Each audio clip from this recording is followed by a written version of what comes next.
Here's a question. How many times have you started a workout, a run, or even a long day at your desk with a quick stretch thinking, all right, I'm ready?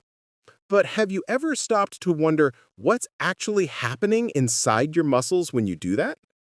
How does a simple act of reaching for your toes or rolling your shoulders somehow make your body feel lighter, looser, and more alive?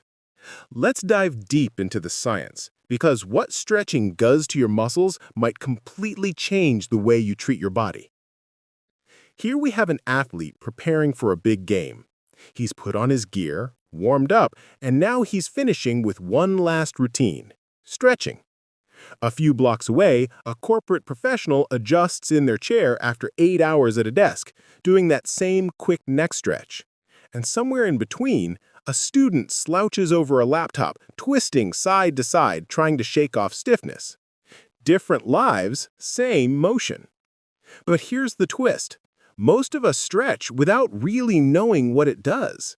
We think stretching prevents injury. We think it keeps us flexible. But the truth? It's far more complex and far more temporary than you'd expect. When you stretch, you're not just pulling a muscle like a rubber band. You're actually talking to your nervous system, your connective tissues, and the microscopic machinery inside your muscle fibers.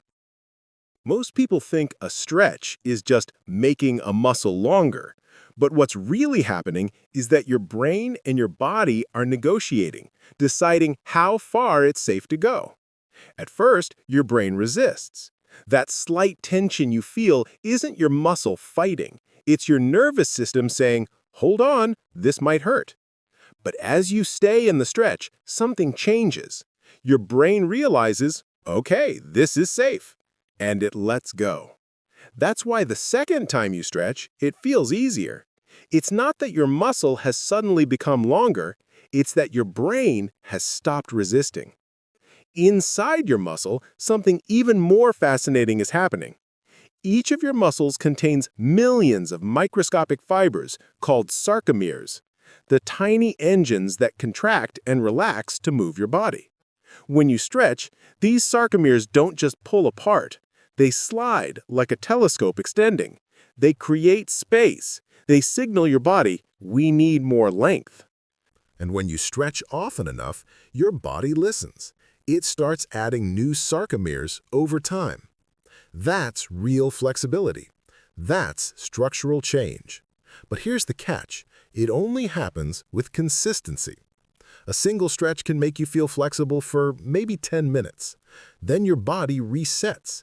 By the time you've finished your meeting or your match, your muscles have quietly gone back to their original state. So if you want real change, the kind you can keep, it's not about one long stretch. It's about stretching often, every day.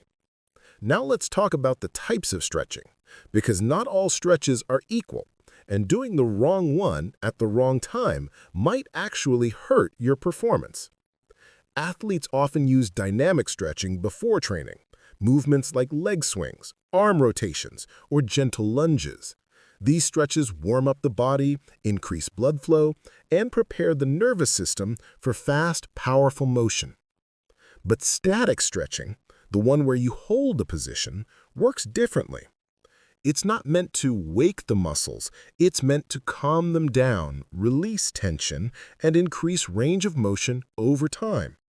That's why static stretching before explosive activity can sometimes make you feel weaker, because your muscles temporarily lose some tension after being stretched too far. So think of it this way: dynamic for performance, static for recovery. Each has its place, but mixing them up could cost you more than you think. Here's where things get even more interesting. Stretching isn't just physical, it's psychological. When you stretch after a long, stressful day, notice how your breathing slows, your shoulders drop, your jaw relaxes. That's not coincidence, it's chemistry. Stretching activates your parasympathetic nervous system, the part of your body responsible for rest, recovery, and digestion. It lowers cortisol, reduces muscle tension, and signals your body that it's safe to relax. That's why yoga and mobility training aren't just workouts, they're therapy sessions for your nervous system. If you're someone who sits for long hours or carries stress in your neck, shoulders, or lower back, daily stretching might not just help your posture, it can help your mind. But let's go back to the science for a second, because here's a question people rarely ask. If stretching feels good, does it actually prevent injuries? The short answer? Not always. Stretching before a workout doesn't automatically protect you from getting hurt. That's because most injuries happen not from being too tight, but from being fatigued, uncoordinated, or just moving wrong under pressure. However, stretching does reduce your risk over time. By improving flexibility, it helps your joints move smoothly. It balances muscle tension across your body.